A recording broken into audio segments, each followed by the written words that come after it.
So, Alex, when was the first time you realized that you had a problem in how you were approaching making art in the current environment that you were in, or in the environment you were in online and offline? Wow, that's a great question. I think it was that my relationship with creating music and seeing it to the end had a lot of process in it that felt like work. It felt like a task, and it kind of disillusioned me from the fun of the process. Like it felt more like a task, more like effort, something that I had to work towards completing rather than a fun extension of myself. And after doing that and like beating my head against the wall for quite a while, I was just like, there's got to be something better. Like there's got to be a way to be able to have fun with the process, get past the finish line, but without having to force so much because I was definitely forcing a lot. So that kind of led me to question my approach as well as, yeah, just in general, like I felt that whatever different approaches or techniques I was learning was kind of surface. It wasn't really dealing with that issue. Like I might have a different approach, but still have the core same difficulty in having to still push something to the finish line. What was, but isn't hard work a good thing? I mean, how do you make great art without working hard at it? That's a good question. I think the key lies in making the work more like play, right? And maybe recontextualizing, reframing what work means, and finding a new way to approach art, in that it doesn't have to fall in the same category as everything else in life that might be termed work in your perspective. I think that Mm. might be it. I mean, obviously, depending on the kind of person you are, I mean, if you're a certain type of person, you might not actually be or want to be an artist. You actually want to be a craftsperson, a craftist, what I call a craftist. Yeah. Um, because you're focused on ever greater efficiency and improvement of the same things. Yeah? You might be working on different things, but it's essentially the same process. I mean, it sounds, well, I don't want to put words in your mouth, but it sounds to me that maybe it was because you were focused on the craft. I mean, and all art does require craft. That's just, but the craft is in service of the art rather than eclipsing the art and becoming the art. Yeah, it seems to it ceased to be art at some point and starts to become craft, and then it just is plain old craft, right? So when you talk about hard work, if you just reflect on the kind of things that you thought you had to do and you had to focus on, where were those things in relation to art and craft? Definitely in the craft aspect, because I feel like even like earlier in my musical journey, I'd always had a north star for art. I'd never really feel like I'd sacrifice the vision of what I wanted to create just to make something good or whatever it may be. However, in the process of taking a musical idea or a song, and taking it to that pro level, taking it to a really high level of production, I definitely would say I fell into the craft. Like there's a set of steps that have to be checked off, and it has to pass the threshold for it to be good, quote unquote good. So my question to that is very simple, two words. Does it?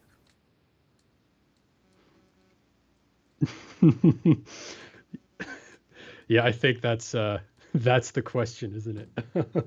um, what I feel now is that it doesn't.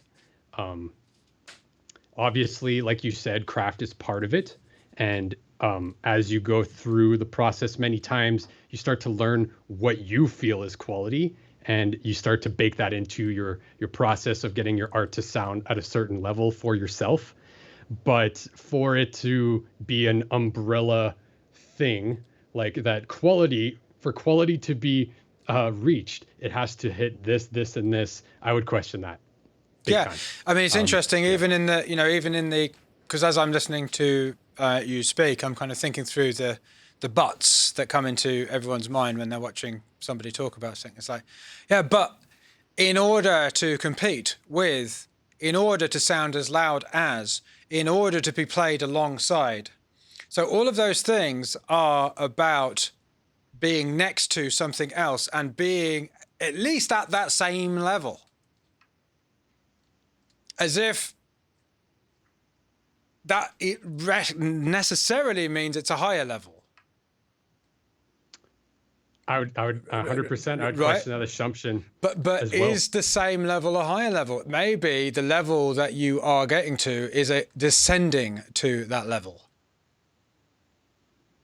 I mean, I'm not saying I'm not saying that this is what I think or not think. I'm just asking some questions about it.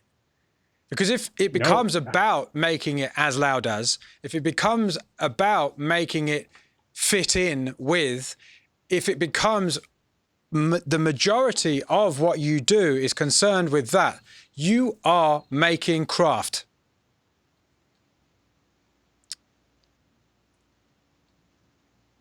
And again, that doesn't mean that the craft isn't a part of making art. But if the majority of your efforts are in reaching, I mean, this is the problem I have with the whole pro sound thing. It's just, there's a whole bunch of assumptions baked into that idea in itself, which are enhanced by this. Well, not enhanced. They're kind of, it's like a fire that's burning ever brighter. It's like a furnace. It's like with the heat of hell, which is the music production industrial complex, which is feeding this message, which is, in order for your music to match up. I mean, that's the idea, isn't it? It's got to match up with these other things. You need to spend the majority of your time and effort and thought and doing these things. And what is the opportunity cost there?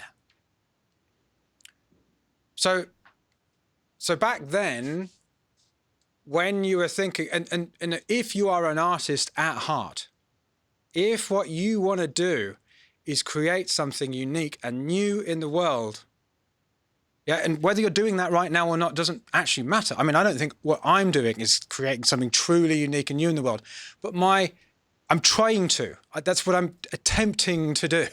That is the intention and the purpose of everything that I'm doing.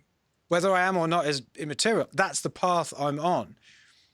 Then my focus at this stage anyway has to be on, the majority of my time has to be on, what am I creating? Not how am I going to present it or how am I going to make it match up? If anything, it's the opposite. How am I going to make it not match up? How am I going to make it stand out? And that's not, I'm not saying, and that means I need to make it sound crap. Right? But it's like, it's just a shift. It's just a complete, it's almost like the inverse. Right? And I think that's where so many people find themselves in this hard work spiral where they're, I didn't sign up for this. Yeah. So, I mean,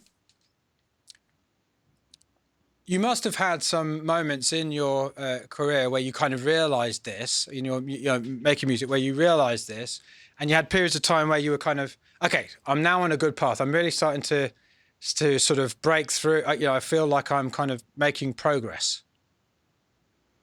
Yeah. I mean, what happened? Did those periods of time when you were kind of on fire and feeling it and like, oh yeah, no, I'm really, really starting to, this is it. What happened in amongst that? Did it last? Yeah, it's a good question. I think that even to this day, a little bit, a lot less than before, but it comes in spurts, right? And now it's more of a consistent, but before it was really high highs and low lows. And yeah, there's so much stuff that you touched upon there, but I think a big thing is that once you sense a fear or a feeling of uncertainty with part of the process, whether it's be recording or arranging a song or finalizing a song, whatever it is, I almost think it's more of a subtle thing where in that state, you're more open to searching out for information, for guidance, right? Because you're unsure about it. But it's almost more insidious than it might seem on the surface. Because on the surface, you're like, hey, I'm just looking for ways to learn and to develop my craft. But you, like you said, it almost spits in the face of art if the focus is completely on that, because Becomes that, yeah. it becomes that because you lose the aspect of the art of working that stuff out in your own unique way, and no one can teach that to you outside yourself, but it's scary, right? And that's the kind of, I feel like that fear is what leads people to wanting a proven system, wanting a method that is, certain, getting that certainty in there. And I fell into that for sure for the mixing side and the production side and taking all my courses and stuff. And I'm not like, I learned a ton and I did develop a lot of skills. However, that wasn't necessarily the skill that I was hoping to develop. I wanted to expand my artistry and like make better music, not necessarily learn all the technical stuff, because right, that can be outsourced if you think about it. It's not an integral it's not an integral part of the process. Yeah, I mean, a really kind of back of the envelope way of thinking about this is that if you could get someone else to do it, then it's likely to be more craft than art. But I mean that's not 100% true of everything, but it's like, would you get someone to ghostwrite your music?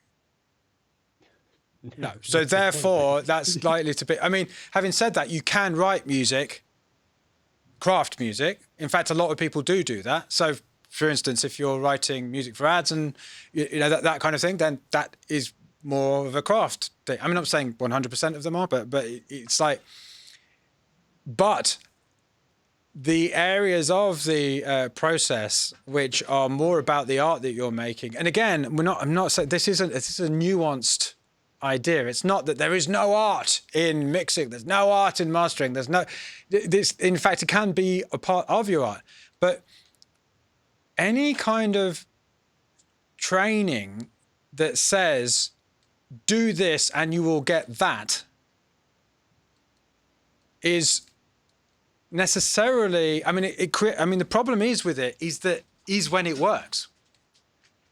Because you get a result you're expecting, which creates certainty. And that certainty is very comforting. And that comfort is leading you away from your art. In order to make art, you need to make yourself supremely uncomfortable at all times. I mean, not all times, but a lot of the time. Yeah, I mean, great artists are going to be making more mistakes. You've got to be willing to make more mistakes and not know what on earth you're doing half the time. And again, I'm not putting myself up as being a great artist. I'm nowhere near that. I'm trying to be. But part of that is about what I'm saying no to and the conditions I'm creating. And I mean, certainly for me, I've fallen into the trap many times. At the time when I'm most uncertain, maybe I've had a period of time and I'm really on a path here. I feel it happening. And then I feel at my most uncertain, and then all of a sudden, discount. There's something to buy. Or here's a piece of information you didn't know about. Or here's a way of doing this that you hadn't thought about. It's like, and all of a sudden you're like, oh, this is it. Oh yeah, I'll go and buy this thing, or I'll go and watch this person talking about that thing. And then or I'll hear a track on Spotify. Oh no, that's what I want to do. And you distract yourself from the art. Because the thing is, often your art will sound bad for a number of different reasons. One is just because it's unfamiliar to you. Familiarity and like are kind of very, very close. Sometimes we just like stuff because we're used to it, right? So that's one thing. another thing is that maybe it sounds bad sometimes, not always, but maybe it sounds bad because you're on the path to something. And you go, oh no, but this isn't working. It sounds bad. Oh, so I'm just going to go doing something that I know has already been done. It's like everyone's done this and I know that's going to work. So I'm just going to do that. And bang, you're back in the world of craft eclipsing art. So, and really the music production industrial complex, it feeds this uncertainty with certainty. And that certainty is craft. It's focus on the craft, focus on the craft, focus on, and yes, do focus on the craft, but in service of the art. If you want to be an artist, if you want to be a craftist, go for it. Yeah, but don't tell me you're making art, because you're not. You're just not. So yeah, I mean, what is the solution? How do you stay on the path? Because it was interesting. You said, you know, you just want this proven system, and you know, and that was as if to say, well, there isn't a proven system. But funnily enough, we have a proven system, but it's a different kind of a system, right? It's not, all right, so you play these notes and you use this compression ratio, and this is the setting for the kick drum, and you know this is the melody. So how would you describe because a system does help if it's the right kind of a system to help you make art.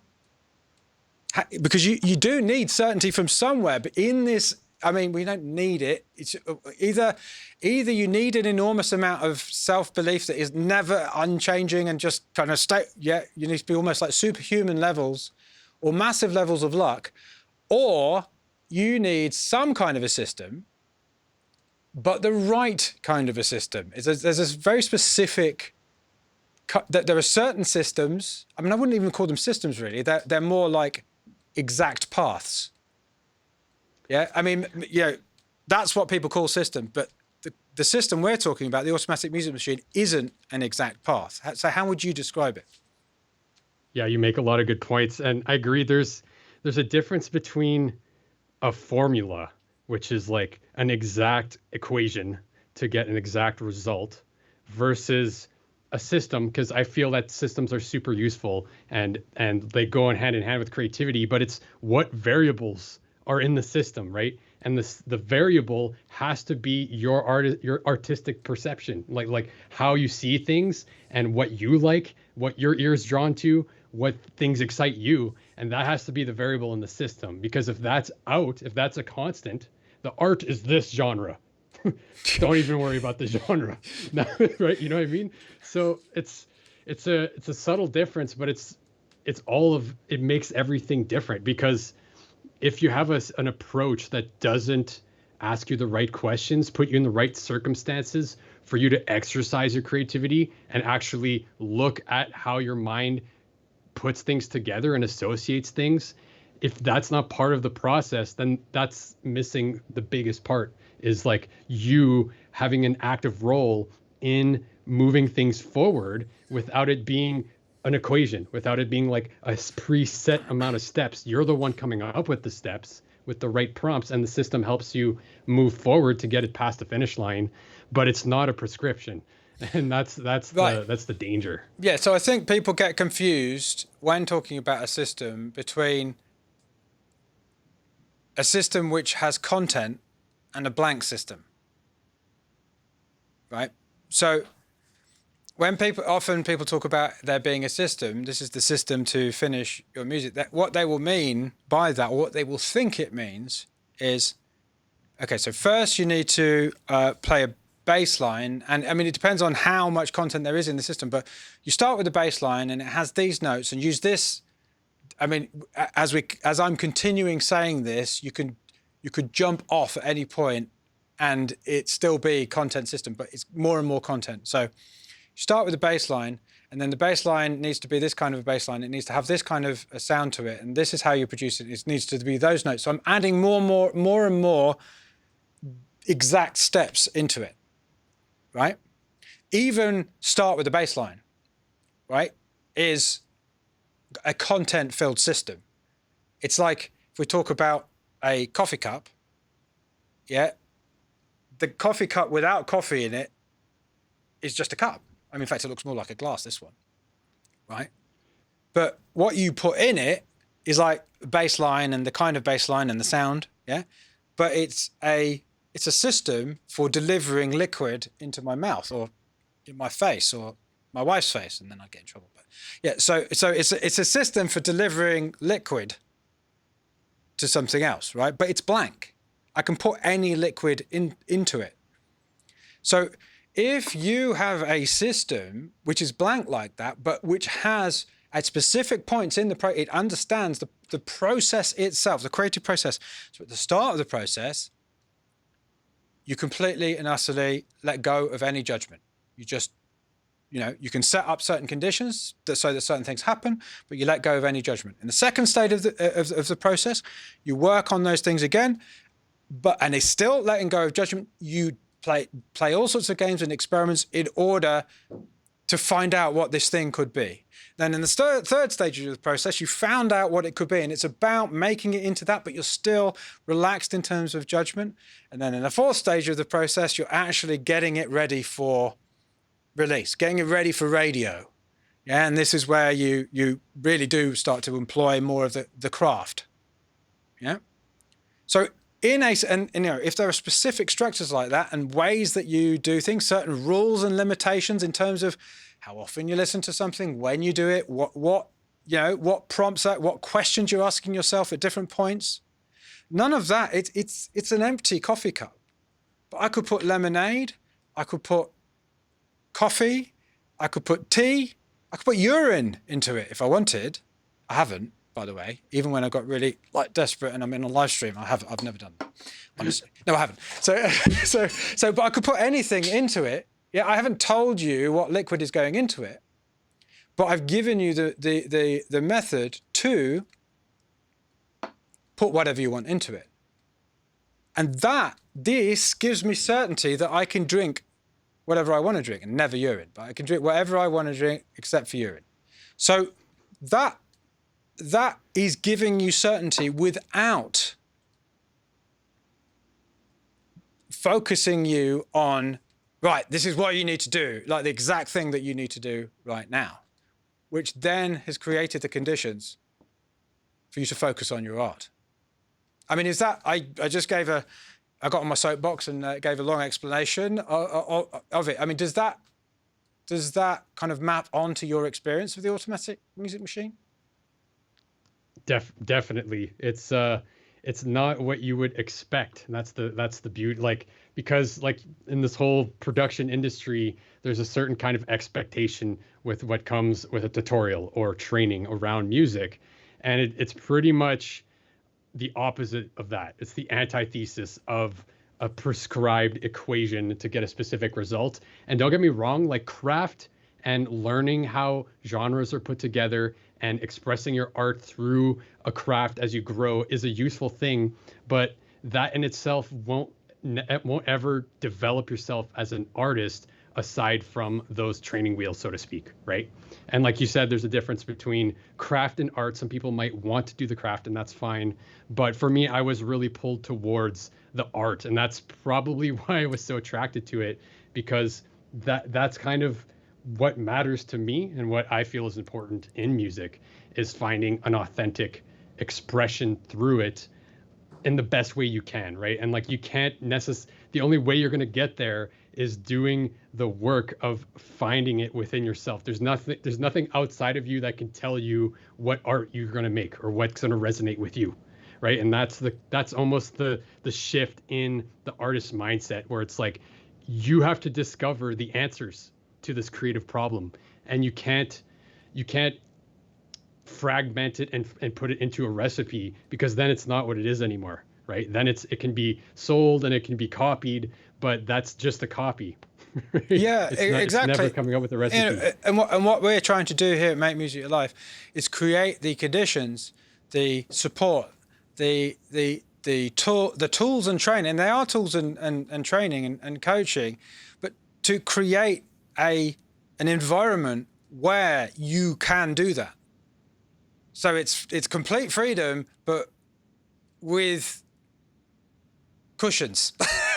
So, yeah, cushions and support, and and community as well of other people doing it. Because I mean, certainly now that I've in my second music career and coming back to making music, and now I've recognized where I went wrong, if you like, for me in my previous music career, was that I was wanting to make art but was actually making craft.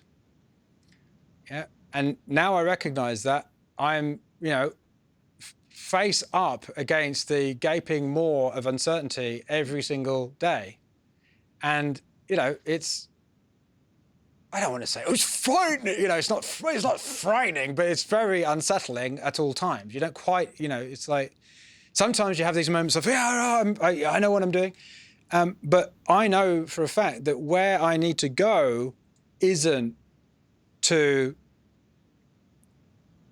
finding out about things that aren't solving the problem I'm trying to solve, or buying something that isn't solving a problem that I'm not trying to solve.